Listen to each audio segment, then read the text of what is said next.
بھارت کو ایک مختلف سماجوادی غیر مذہبی عوامی جمہوریہ بنائیں اور اس کے تمام شہریوں کے لیے حاصل کریں انصاف، سماجی، معاشی اور سیاسی آزادی،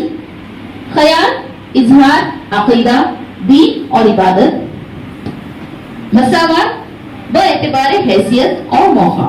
اور ان سب میں اخوت کو ترقی دیں جس سے فرد کی عظمت اور قوم کے اتحاد اور سالمیت کا تیقن ہو۔ اپنی آئین ساز اسمبلی میں آج 26 نومبر سن 1950 کو